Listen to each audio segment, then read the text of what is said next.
Hello friends, welcome to ఎస్ఎస్జిడి YouTube channel. Friends, ఈరోజు మనకు RRC railway recruitment cell నుండి central రైల్వేకి సంబంధించిన మనకు నోటిఫికేషన్ అయితే రిలీజ్ చేయడం అయితే జరిగిందనమాట. సో దీనికైతే ఎవరైతే 10th అండ్ ఐటీ అయితే పాస్ అవుట్ అయితే ఉన్న వాళ్ళు దీనికైతే అప్లై అయితే చేసుకోవచ్చు. సో ఇప్పుడు మనం వీడియోలో వెళ్ళిపోయే ముందు దీనికి సంబంధించిన ఇక్కడైతే నోటిఫికేషన్ చూసిన తర్వాత అప్లై ఏ విధంగా చేయాలో ఇక్కడ తెలుసుకుందాం. సో ఇక్కడ మనకు సెంట్రల్ రైల్వే సంబంధించిన అఫీషియల్ నోటిఫికేషన్ చూసుకోవచ్చు. స్టార్టింగ్ డేట్ వచ్చేసి 12th ఇక్కడ ఆగస్టు నుండి ఇక్కడ 11th సెప్టెంబర్ వరకు అయితే లాస్ట్ డేట్ అయితే ఇచ్చారనమాట.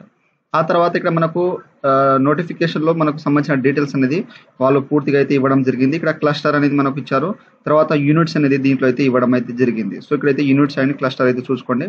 తర్వాత ఇక్కడ ముంబై క్లస్టర్ సంబంధించింది. తర్వాత ఇక్కడ మనకు సంబంధించిన టోటల్లో ఇక్కడ పోస్టులు అయితే ఇచ్చారు. ఇక్కడ జాగ్రత్త చూసుకొని మీరు అప్లై అయితే చేసుకోండి. మీకు సంబంధించిన ట్రేడ్ ఏదైతే ఉంటుందో ఆ యొక్క ట్రేడ్ పని అయితే మీకు సంబంధించినది ఇక్కడ చూసుకొని అప్లై అయితే చేసుకోండి. అండ్ దీనికి వచ్చేసి మీరు ఓన్లీ ఇక్కడ 10th అండ్ ఐటీ పాస్ అయి ఉంటే దీనికి అప్లై చేసుకోవచ్చు. సో ఇప్పుడైతే దీనికి సంబంధించిన మనం అప్లై ఏ విధంగా చేయాలో ఇక్కడ తెలుసుకుందాం. అండ్ దీనికి సంబంధించిన మనకు ఏజ్ లిమిట్ అయితే ఇక్కడ వాళ్ళు మెన్షన్ చేయడం అయితే జరిగింది. సో ఇక్కడ మనకు అప్లికేషన్ ఫీజు వచ్చేసి 100 rupees unreserved category, SC ST PWD male and female వాళ్ళకైతే ఇక్కడ ఫీజు అనేది లేదనమాట.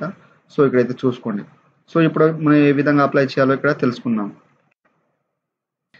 ఫ్రెండ్స్, ఇది వచ్చేసి మనకు RRC railway recruitment cell central railway సంబంధించిన అఫీషియల్ ఆన్లైన్ వెబ్సైట్ అన్నమాట. ఈ యొక్క వెబ్సైట్ లింక్ అనేది అండ్ నోటిఫికేషన్ లింక్ అనేది డిస్క్రిప్షన్లో ఇచ్చేస్తాను, అక్కడ నుండి డౌన్లోడ్ చేసుకోండి. సో ఇప్పుడు మనం రిజిస్ట్రేషన్ చేసుకోవాలి కాబట్టి ఇక్కడైతే మనం రిజిస్ట్రేషన్ చేసుకోవాలి కాబట్టి క్లిక్ హియర్ టు అప్లై, ఇక్కడ రిజిస్టర్ ఆప్షన్ దీని మీద క్లిక్ చేసేసేయండి. చేసిన తర్వాత మనకు రిజిస్ట్రేషన్ అనేది ఈ విధంగా పర్సనల్ డీటెయిల్స్ అయితే వచ్చేస్తుంది. ఇక్కడ వచ్చేసి మీ యొక్క ఎస్ఎస్సి మార్క్స్ మెమోలో మ్యాట్రిక్ సర్టిఫికేట్లో ఏ విధంగా ఉన్నదో ఆ విధంగా ఇక్కడ నేమ్ అయితే ఎంటర్ చేయాలి. సో మీ యొక్క నేమ్ ఫస్ట్ నేమ్ అనేది ఎంటర్ చేసేసేయండి. తర్వాత మీ యొక్క మిడిల్ నేమ్, తర్వాత సర్ నేమ్ అయితే ఇక్కడ మెన్షన్ చేసేయండి. తర్వాత మీ యొక్క ఫాదర్ నేమ్, తర్వాత ఇక్కడ మీ యొక్క మదర్ నేమ్ క్యాపిటల్ లెటర్లో అయితే ఇచ్చేసేయండి. తర్వాత ఇక్కడ కమ్యూనిటీ మీ యొక్క క్యాస్ట్ ఓబీసీఆ ఎస్సీఆ ఎస్టీ అనేది దీంట్లో అయితే మెన్షన్ చేసేసేయండి. ఆ తర్వాత మీకు సంబంధించిన ఎక్సర్విస్ మ్యాన్ ఉంటే ఇక్కడ మీరు ఎస్ అండి, లేకపోతే నో వచ్చేసేసండి. ఇక్కడ మీరు పీడబ్ల్యూటీ క్యాండిడేట్ ఉంటే ఎస్ అండి, లేకపోతే నో వచ్చేసేసండి. తర్వాత date of birth, day month year అయితే దీంట్లో మెన్షన్ చేసేసండి. ఆ తర్వాత ఇక్కడ మీరు జెండర్ మేల్ ఆ ఫీమేల్ అయితే మెన్షన్ చేయండి.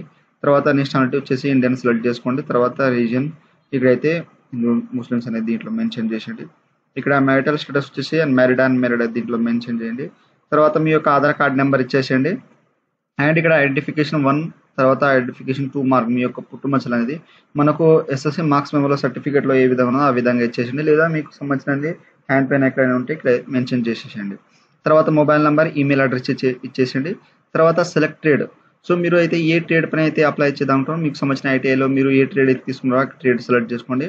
తర్వాత ఇక్కడ క్లస్టర్, సో మీకైతే ఇంతకు ముందు నేను చెప్పాను కదా నోటిఫికేషన్లో క్లస్టర్ అయితే ఇక్కడైతే చూసుకోండి. సో మీరు ఇక్కడ క్లస్టర్ పైన అయితే అప్లై అయితే చేద్దాం అనుకున్నారో ఆ యొక్క క్లస్టర్ అయితే సెలెక్ట్ చేసుకోండి. ఆ తర్వాత ఇక్కడ మనకు సెకండ్ క్లస్టర్ అయితే ఇచ్చారు, దాంట్లో మనకు సంబంధించినది. సో దీంట్లో మెన్షన్ చేసేయండి. తర్వాత థర్డ్ ప్రిఫరెన్స్ యూనిట్ అయితే ఇచ్చారు. సో దీంట్లో థర్డ్ యూనిట్ అనేది దీంట్లో మెన్షన్ చేసేసండి. తర్వాత థర్డ్ ప్రిఫరెన్స్ యూనిట్ అనేది దీంట్లో ఇక్కడైతే సెలెక్ట్ చేసుకోవాలి. సో ఇక్కడ ఈ విధంగా అయితే మీకు సంబంధించిన యూనిట్ అయితే సెలెక్ట్ చేసుకోండి. ఆ తర్వాత నెక్స్ట్ వచ్చేసి ఇక్కడ అయితే మనకు సంబంధించిన ఎడ్యుకేషనల్ డీటెయిల్స్ అయితే అడుగుతున్నారు. సో మ్యాట్రికులేషన్ సంబంధించిన మీ యొక్క 10th బోర్డ్ ఇక్కడైతే ఇచ్చేసేయండి. తర్వాత 10th క్లాస్ పాసింగ్ ఇయర్ అనేది ఇక్కడ ఇచ్చేసేయండి. రోల్ నెంబర్, తర్వాత మీ యొక్క సంబంధించిన సర్టిఫికేట్ నెంబర్ అయితే ఇచ్చేసేయండి. రోల్ నెంబర్ ఇక్కడ ఇవ్వాలి, ఇక్కడ సర్టిఫికేట్ నెంబర్. తర్వాత ఇక్కడ సబ్జెక్టు మీకు 10th క్లాస్లో మీకు ఎన్ని సబ్జెక్ట్ ఉంటాయో అన్ని సబ్జెక్ట్ అయితే ఎంటర్ చేసేయండి. ఇక్కడ Telugu, English, Hindi, maths, science, social ఈ విధంగా 6 సబ్జెక్ట్ ఉంటాయి కదా. సబ్జెక్ట్ నేమ్ ఇచ్చేసేసి అప్ 10 మార్క్స్ మీకు సపోజ్ తెలుగులో మీకు ఎన్ని మార్క్స్ వచ్చాయో అన్ని మార్క్స్ ఇచ్చేసేయండి. టోటల్ మార్క్స్ అనేది ఇక్కడ మెన్షన్ చేసేసేయండి. ఆ తర్వాత సెకండ్ సబ్జెక్ట్, థర్డ్, 4, 6 వరకు అయితే ఇచ్చేసేయండి. ఆ తర్వాత ఇక్కడ మనకు టోటల్ మార్క్స్ అయితే గ్రేడ్ మార్క్స్ అయితే మనకు వచ్చేస్తాయి అనమాట. ఆ తర్వాత ఇక్కడ ఐటీఐ సంబంధించిన డీటెయిల్స్ అయితే ఇవ్వాలి. సో మీకు సంబంధించిన ఐటీఐ సంబంధించిన ఇక్కడ బోర్డ్ యూనివర్సిటీ నేమ్ ఇచ్చేసేయండి, పాసింగ్ ఇయర్, తర్వాత రోల్ నెంబర్ ఇచ్చేసేయండి. తర్వాత ఇక్కడ సర్టిఫికేట్ నెంబర్ అండ్ మీకు అప్ 10 మార్క్స్ ఎన్ని వచ్చినాయో మీకు సంబంధించిన ఇక్కడ ఇచ్చేసేసండి. తర్వాత టోటల్ మార్క్స్ ఐటీఐలో ఎంత వచ్చినాయో మెన్షన్ చేసేసండి. తర్వాత ఇక్కడ మీకు సంబంధించిన ఇక్కడ పర్సెంటేజ్ అనేది ఆటోమేటిక్గా క్యాలిక్యులేట్ అయితే అయిపోతుంది. ఇక్కడ కౌన్సిల్ వచ్చేసి మీకు ఎన్సీవీ సర్టిఫికేట్ లేదా ఎన్సీసీ సర్టిఫికేట్ అయితే దీంట్లో మెన్షన్ చేసేసండి. సో తర్వాత ఇక్కడ అయితే పాస్ ఆఫ్ ఫెయిల్ అయితే దీంట్లో అయితే మెన్షన్ చేసేయండి. తర్వాత మీకు సంబంధించిన ట్రేడ్ అయితే ఇక్కడ మనకు వచ్చేస్తుంది. సో ఈ విధంగా మీరు జాగ్రత్తగా ఎంటర్ చేసిన తర్వాత ఇక్కడ మనకు నెక్స్ట్ ఆప్షన్ కదా దీని మీద క్లిక్ చేసేసేయండి. ఫ్రెండ్స్, మనకు పర్సనల్ డీటెయిల్స్ అయిపోగానే మనకు ఇక్కడైతే అడ్రస్ డీటెయిల్స్ అయితే వస్తాయి. ఇక్కడ మీ యొక్క విలేజ్ టౌన్ నేమ్ ఇచ్చేసేయండి. తర్వాత పోస్ట్ ఆఫీస్ నేమ్ ఇచ్చేసేయండి. తర్వాత మీ యొక్క తహసీల్దార్ ఎక్కడ ఉంటుందో ఆ యొక్క నేమ్ ఇచ్చేసేయండి. ఊరి పేరు అండి, పోలీస్ స్టేషన్ ఊరి పేరు. తర్వాత మీ యొక్క స్టేట్ అయితే దీంట్లో మెన్షన్ చేసేసేయండి. సో ఆ తర్వాత మీ యొక్క డిస్టిక్ అయితే దీంట్లో అయితే వచ్చేస్తుంది. డిస్టిక్ సెలెక్ట్ చేసుకోండి. తర్వాత మీ యొక్క డిస్టిక్ పిన్ కోడ్ అయితే మెన్షన్ చేసిన తర్వాత మీకు permanent address correspond address same ఉంటే ఇక్కడ ఎస్ చేయండి. మనకు ఆటోమేటిక్గా ఫిల్అప్ అయితే అయిపోతుంది. సో వేరే ఉంటే వేరే డీటెయిల్స్ అయితే ఇచ్చేసేయండి. తర్వాత ఇక్కడ పాస్వర్డ్ వచ్చేసి మనకు 6 క్యారెక్టర్ అయితే ఉండాలి.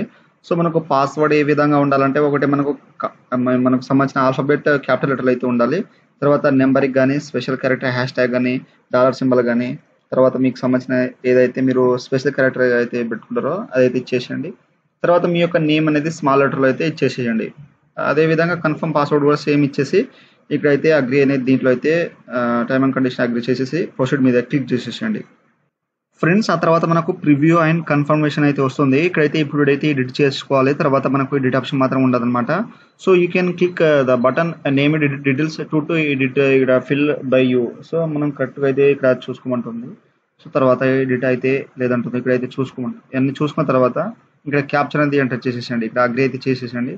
సో ఇప్పుడు వరకైతే మనం డీటెయిల్స్ ఎంటర్ చేసినాం కదా అన్నీ అయితే వస్తాయి. ఇక్కడైతే మీకు సంబంధించిన name, date of birth, mobile number అన్ని చూసుకోండి. అండ్ అడ్రస్, క్వాలిఫికేషన్ అని చూసుకున్న తర్వాత కరెక్ట్గా కనిపిస్తే ఇక్కడ మనకు క్యాప్చర్ అనేది అవపడుతుంది కదా. ఈ క్యాప్చర్ అనేది ఇక్కడైతే ఎంటర్ చేసేసేయండి. చేసిన తర్వాత ఇక్కడ మనకు అన్నీ అయితే చూసుకోండి. ఏమైనా ఎడిట్ చేయాలనుకుంటే ఎడిట్ డీటెయిల్స్ మీద క్లిక్ చేసి బ్యాక్ వెళ్ళిపోయి ఎడిట్ చేసుకోవచ్చు. ఒకవేళ అన్నీ మీకు కరెక్ట్గా అనిపిస్తే ఇక్కడైతే సబ్మిట్ అప్లికేషన్ ఉన్నాయి కదా దీని మీద క్లిక్ చేసేసేయండి. చేసిన తర్వాత have you verified the details okay అయితే చేసేసేయండి. చేసిన తర్వాత are you sure do you want to submit the details ఉంటుంది. ఓకే మీద క్లిక్ చేసేస్తే మనకు ఫామ్ అయితే సబ్మిట్ అయితే అయిపోతుంది. నెక్స్ట్ మనకు ఇక్కడ రిజిస్ట్రేషన్ ఐడి అయితే వచ్చేస్తుంది. సో ఇక్కడ మనం ఫోటో అయితే అప్లోడ్ చేయాలి. సో ఫోటో సిగ్నేచర్ ఏ విధంగా ఉండాలంటే మనకు పాస్పోర్ట్ సైజ్ ఫోటో వచ్చేసి ఇక్కడ 3 months ఓల్డ్ అయితే ఉండదు. మనకు ఇక్కడైతే మనకు సంబంధించిన 500 kbs అయితే ఉండాలి క్లారిటీగా అయితే. సో ఇక్కడ మనకు green marker simple acceptable photo అయితే ఈ విధంగా అయితే ఉంటాయి. యాక్సెప్ట్ అయితే చేస్తారు. ఈ విధంగా క్యాప్స్ కానీ ఇక్కడ బ్లర్ కానీ ఏదైనా బ్యాక్గ్రౌండ్ వేరే ఉంటే ఇట్లా రిజెక్ట్ అయితే చేస్తారనమాట. సో తర్వాత మీ యొక్క ఫోటో అయితే అప్లోడ్ చేసేసి చూస్ మీద క్లిక్ చేసేసి తర్వాత సిగ్నేచర్ యాక్సెప్టబుల్ సిగ్నేచర్ ఇచ్చేసి ఇక్కడ చూసుకోండి. ఇక్కడ మనకు 200 kbs అయితే ఉండాలి. అండ్ ఇక్కడ అన్యాక్సెప్టబుల్ సిగ్నేచర్ వచ్చేసి ఈ విధంగా అయితే ఉండద్దు. సో ఇక్కడ జాగ్రత్త చూసి మీకు సంబంధించిన సిగ్నేచర్ అప్లోడ్ చేసేయండి. తర్వాత నెక్స్ట్ వచ్చేసి ఇక్కడైతే మనకు డాక్యుమెంట్స్ వచ్చేసి మీ యొక్క ఎస్ఎస్సి మార్క్స్ మెమోలో సంబంధించిన ఇక్కడ సర్టిఫికేట్ అయితే అప్లోడ్ చేయాలన్నమాట. సో మనకు 500 ఇక్కడ అయితే కేబీలో అయితే ఉండాలి. సో మీకు సంబంధించిన సర్టిఫికేట్ అనేది పీడిఎఫ్ ఫార్మాట్లో అయితే ఉండాలి, జేపీజే ఫార్మాట్లో కాదు. సో ఇక్కడ అప్లోడ్ చేసేయండి. తర్వాత మీ యొక్క ఐటీ ట్రేడ్ సంబంధించిన సర్టిఫికేట్ అయితే పీడిఎఫ్ ఫార్మాట్లో 500 ml ఇక్కడ కేబీలో అయితే అప్లోడ్ చేసేసండి. తర్వాత మీకు సంబంధించిన క్యాస్ట్ సర్టిఫికేట్ సంబంధించిన అనేది ఇక్కడ 500 kbలో అప్లోడ్ చేసేసేయండి. జాగ్రత్తగా సర్టిఫికేట్ అయితే జాగ్రత్తగా చూసి అప్లోడ్ చేసిన తర్వాత ప్రొసీడ్ మీద క్లిక్ చేసేసేయండి. ఫ్రెండ్స్ ఆ తర్వాత ఇక్కడ మనకు ఈ విధంగా అయితే proceed to make payment amount be paid 104 అయితే ఇక్కడ ఓబీసీ అండ్ రిజర్వ్ కేటగిరీ వాళ్ళకైతే ఫీజు ఉంటుంది కాబట్టి ఇక్కడ పే అయితే చేయాలి. సో మిగతా క్యాండిడేట్స్ వాళ్ళకైతే డైరెక్ట్గా అప్లికేషన్ ఫామ్ సబ్మిట్ అయిపోయి మనకు అప్లికేషన్ ఫామ్ ప్రింట్ అయితే వచ్చేస్తుంది. సో మీరు ప్రింట్ అయితే తీసుకోండి. సో ఇక్కడ పేమెంట్ చేసుకోవాలి కాబట్టి ఇక్కడ మనకు పే ఆన్లైన్ ఉంది కదా దీని మీద క్లిక్ చేసేసేయండి. చేసిన తర్వాత ఇక్కడ మనకు పేమెంట్ పేజ్కి అయితే తీసుకెళ్తుంది అనమాట. సో ఇక్కడ నుండి అయితే మీకు సంబంధించిన పేమెంట్ ప్రాసెస్ అయితే కంప్లీట్ అయిపోయిన తర్వాత మనకు డైరెక్ట్గా కంప్లీట్ అయితే అప్లికేషన్ సబ్మిట్ అయితే అయిపోతుంది. సో ఇక్కడ మీకు సంబంధించిన ఇక్కడైతే ఫోన్పే, గూగుల్ పే ద్వారా కానీ ఇక్కడైతే క్యూఆర్ కోడ్ స్కాన్ చేసేసి మీరు డైరెక్ట్గా అయితే పేమెంట్ అయితే చేసుకోవచ్చు. కార్డ్స్ కానీ నెట్ బ్యాంకింగ్ కానీ ఏదైనా చేయాలనుకుంటే ఇక్కడ నుండి అయితే మీరు చేసుకోవచ్చు అనమాట. మీకు సంబంధించిన కార్డ్ నెంబర్ ఇచ్చేసి ఇక్కడ చేసుకోవచ్చు. ఒకవేళ యూపీఐ ద్వారా చేయాలనుకుంటే యూపీఐ ద్వారా అయితే మీరు చేసుకోవచ్చు. సో ఈ విధంగా సో వెరిఫై అండ్ పే అయితే క్లిక్ చేసిన తర్వాత మనకు పేమెంట్ అయితే ప్రాసెసింగ్ అయితే అయిపోతుంది. ఆ తర్వాత మనకైతే డైరెక్ట్గా అప్లికేషన్ ఫామ్ అయితే సబ్మిట్ అయితే అయిపోతుంది. సో మనకు అయిపోయిన తర్వాత ప్రింట్ మీ యొక్క అప్లికేషన్ ఫామ్ ప్రింట్ అయితే తీసుకోండి ఎప్పుడైనా ఫ్యూచర్ రిఫరెన్స్ యూస్ కోసం. సో మీకైతే నేను ఇక్కడ అయితే పేమెంట్ వరకు అయితే చూపెట్టాను. సో మీరు పేమెంట్ అయిపోయిన తర్వాత డైరెక్ట్గా మనకు అప్లికేషన్ ఫామ్ ప్రింట్ అయితే వచ్చేస్తుంది. అక్కడ నుంచి మీరు ప్రింట్ అయితే తీసుకోండి. సో ఈ విధంగా అయితే మనకు RRC railway recruitment cell central railway సంబంధించిన ఆన్లైన్ ఫామ్ అప్లై అయితే ఈ విధంగా అయితే చేయండి. సో మీరు అప్లై చేసేటప్పుడు మీకు ఏమైనా డౌట్స్ ఉంటే నాకు కామెంట్ ఇవ్వండి. మీకు అయితే నేను తొందరగా అయితే రిప్లై అయితే ఇస్తాను. సో ఫ్రెండ్స్ నా వీడియో మీకు నచ్చినట్లయితే షేర్, లైక్, సబ్స్క్రైబ్ చేసి బెల్ ఐకాన్ని ఆన్ చేసుకోండి. మరిన్ని వీడియో కోసం నా ఛానల్ని సబ్స్క్రైబ్ చేసుకోండి. Thank you for watching.